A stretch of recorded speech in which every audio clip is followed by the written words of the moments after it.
bara 2018 karoora hiixataa fi karoora xiiqii akka biiroo carraa hojii uumuutti qabanneeti kan hojii keessa galle. Egaa hojii keessa yeroo gallu karoorri kun nuuf hiikoo maalii qaba? Hojii dhabdummaan naannoo Oromiyaa keessa jiru magaalaa irrattis baadiyyaa irrattis reetiin isaa dabalaati kan dhufee jiru jechuudha. Reetiin hojii dhabdummaa baadiyyaatti yoo ilaallu naannoo parsantii 9 akkasii 9.5 magaalatti immoo naannoo 21 waliigala baadiyyaaf magaalatti naannoo parsantii 10.5 kan ta'u reetiin hojii dhabdummaa dabalee kan jiru jechuudha. Kun immoo godinaaf magaalatti garaagarummaa qabaata. Garuu immoo leecaaloo qabnu maalinni potenshaali hojii dhabdummaa kana kanattiin adda baafnee maal qaba godinni magaalli maal qaba?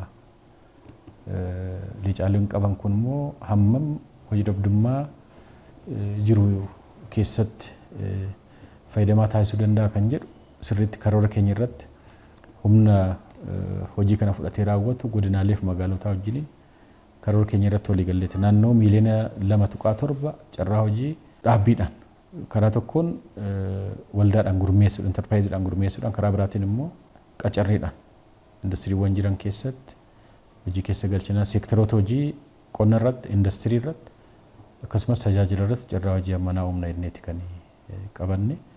Bara kana lammiilee naannoo miiliyoona 670 kan ta'an leenjiin gaggabaabaa akka isaan argatan taasifameeti jira. Lammiileen naannoo 64 kan ta'an leenjii domestic work irratti hojii bobbee alaatiif akka isaan leenjiin taasifamee jira. Kaan leenjii entrepreneurshipis gara lammiilee 675 kan ta'an entrepreneurota horachuudhaaf leenjiin entrepreneurota kennameeti kan jiru jechuudha.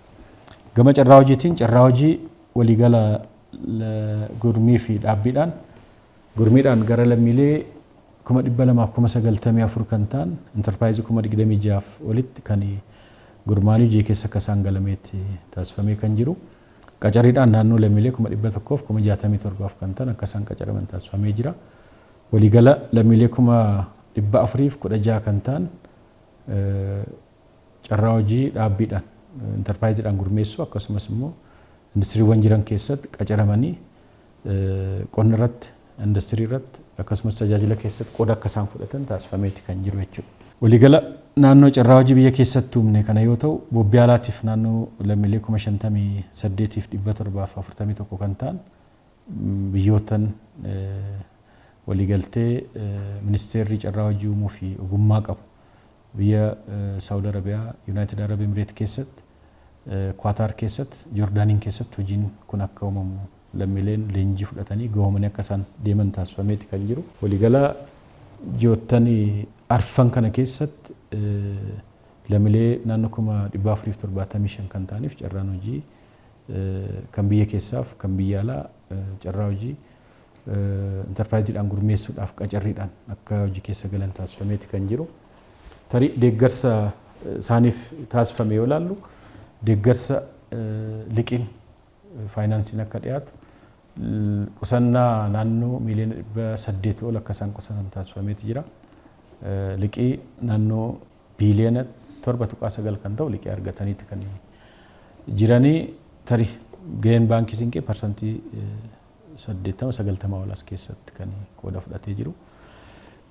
Tarii sheediiwwan naannoo 2,500 kan ta'u akkasumas immoo lafti naannoo hektaara 15,000 kan ta'u qophaa'ee dabarsamee fi hojii keessa akka isaan galan taasifameeti kan jiru. Egaa waliigala joottan arfan kana keessatti akkaataa karoora qabanneen hojiileen baay'een keessattuu kallattii bara kana qabanne hojii hojjennu baay'inaan hojjechuudha qabna. Baay'inee hojjennu potenshaala naannoon Oromiyaa qabu akkasumas immoo reetiin hojii dhabdummaa waggaadhaa waggaatti dabalaa deemu. Barattoonni yuunivarsiitii irraa eebbifaman, barattoonni kolleejjii teeknikaa fi ogummaa irraa eebbifamanii bahan akkasumas immoo kan barumsa addaan kutanii jiran kuufamni isaa magaalaa irratti baay'eedha jechuudha.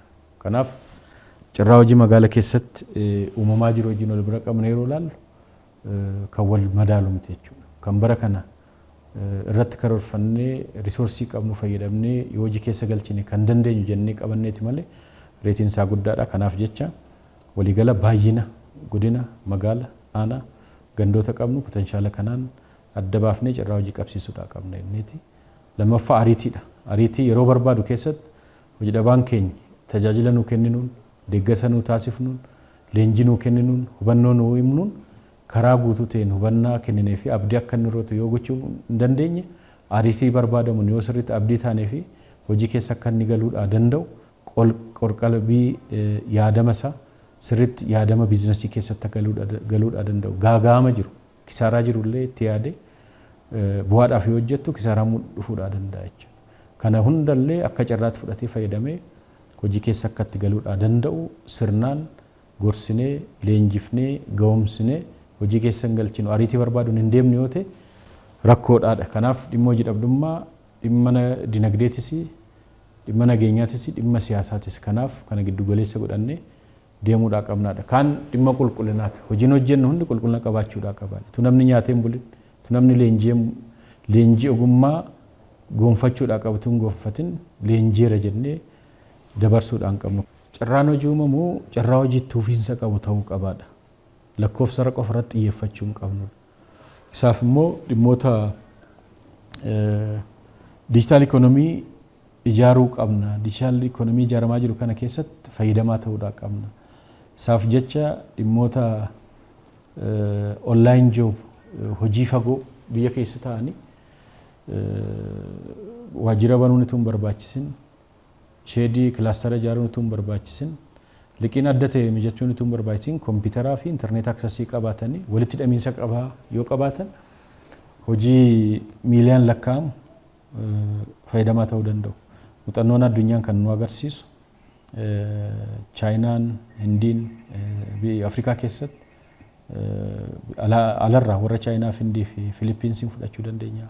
Afrikaa keessa Saawuz Afrikaa fudhachuu dandeenya. Keeniyaa, Ugaandaa fudhachuu dandeenya jechuudha. Onlaayin joobii fi riimoot joob pilaas dhimma biizines pirooses aawutsoorsingii irratti baay'ee fayyadamaa ta'anii jiran jechuudha. Nus jalqabaaf akka paayilettiitti manni hojii keenya dargaggoota 35 kan ta'u kompiitaraa fi aksesii intarneetii kan waggaa tokko dhaabbata IBEX jedhamu wajjiniin dhimma onlaayin joob riimoot joob kanarratti walii wajjiniin hojjechuudhaaf leenjiin kennamee qabatama nama hojii keessa akka galan taasifamee jira jechuudha.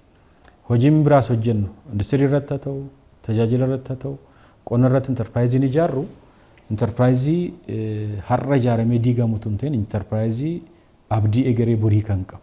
Intarpiraayizii ijaaramee kaayyoo walootiif galma walootiif dhaabbatee carraa argate kan immoo carraaqqii dhuunfaasaa carraaqqii immoo akkuma intarpiraayizittis intarpiraayiziin sun boreessa gaa isaan gahuudhaaf yoo ijaaramu gaafa waliin qusatee liqii argatu gosa seektara hojii filatee hojii keessa galu hojii naannoo sana jiru eessaan gahuudhaaf akkamitti bu'uura industirii gochuudhaa danda'a, akkamitti bu'uura qonnaa ta'uu danda'a, akkamitti bu'uura tajaajila gochuu hin danda'a kan jedhu sirriitti qorqalbii isaanii leenjilee karaa dhaabbata idiyaa wajjiniin ta'uudhaan qorqalbii isaanii yaadama biizinasii akka isaan qabaatan hojii hojjetan karaa qulqullina qabuun akkasumas immoo gatii karaa dorgomaa ta'ee fi oomishi isaanii gabaa keessatti baay'ina barbaadamuun akka itti dhiyaachuudhaa danda'u, akka dorgomaa ta'uudhaa danda'u, istaandaardii barbaadameen oomishatan fiduudha akka isaan danda'an gochuun.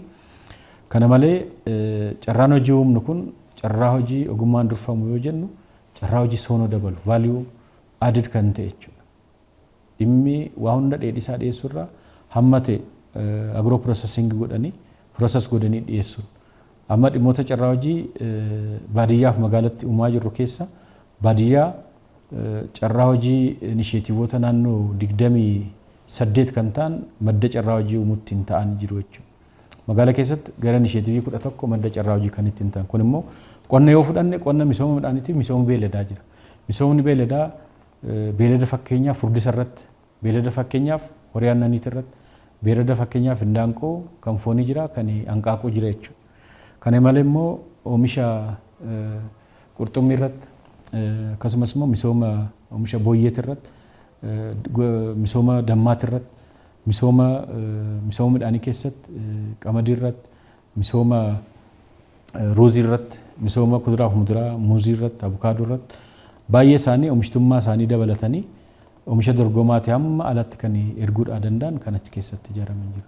Karaa wal fakkaatuun magaalaa keessattis kilaasteroota ijaaraman yoo ilaalle baay'een isaanii horsiisa horii, horsiisa lukkuu, horsiisa booyyee amma kaafnu kan qonna magaalaa dabalatee karaa tokkoon oomisha isaanii guddisuun, oomisha dorgomaa ta'e gabaadhaaf dhiyeessuun tasgabbii gabaallee uumuu keessatti gahee guddaa kan taphatanii fi galii isaanii dabaluu keessatti hojii guddaa kan hojjetaa jiran. Waliigala dinagdee Gooroo keessattis illee oomishi waliigala akka biyyaatti oomishamaa jiru keessa gaheen intarpiraayizonni keenya oomishaa jiran, oomisha gabaadhaaf dhiyeessaa jiran gahee guddaa kan qabu ta'uu isaati. Kana keessatti hojiin hojjetamu dhimma sona dabaluu irratti vaaluu cheenii wajjin wal qabatee akkamitti qaaccessi dirii sona dabaluu yoo jennu intarpiraayiziin ijaaramu dhimma horsiisa horii irratti ijaaramu tokko kan nyaata horii qopheessu horsiisa horii kan misoomsu sun aannan isaa eessatti gurgura, horii furdis eessatti gurgura. Rakkoon gabaallee akka hin uumamne dhimma walitti hidhamiinsa gabaallee amma milk piroosesiin sun aannan qobaatti kan baasu, dhadhaa qobaatti kan baasu akkasumas immoo ittoo isaas qobaatti kan baasuudhaa danda'u gara kanatti fiduudhaa qabna. Isaan kanarratti xiyyeeffannee hojjechuudhaa qabna kan jedhu qabanneetti kan deemnu. Egaa tokko aadaa hojii keenya cimsachuudhaa qabna. Intarpiraayizonni baay'ee fakkeenya ta'uudhaa danda'an gara guddattuu giddu galeessaatti gara investimentiitti kan ce'an waggoottan 15 darban keessatti eegaman hojii kun ijaarame inventarii isaa yoo fudhannu naannoo 10,700 ol ragaan isaa kan agarsiisu jechuudha. 5,000 ol kan ta'an hojii keessa jiru.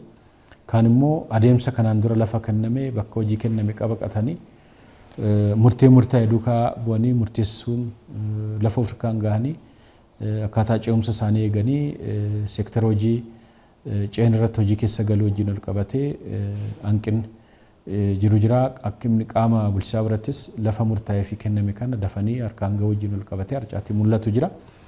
Waliigala garuu galmi intarpiraayiziin keenya waliigala badhaadhina maatiif badhaadhina dhuunfaa badhaadhina biyyaa milkeessuu keessatti gahee guddaa qaba waan ta'eef intarpiraayizonni keenya gara guddattuu giddu galeessaatti ce'an jajjabeessuun cimsuun aadaan qusannaa akka cimu, aadaan hojii akka cimu waan hunda mootummaa qofaatu hin ta'e maatiin illee deeggarsa bakka hojii, deeggarsa maallaqa akka isaan argatan tumsa gochuudha akka qabu daldala maatii keessattis, daldala hawaasaa keessattis, daldala ala dilee gara dilee fiduu keessattis qooda isaa karaa guutuu ta'een mootummaa duukaa dhaabbatee hojii keessatti deeggaruu danda'uudha qaba kan jedhuun kaasa.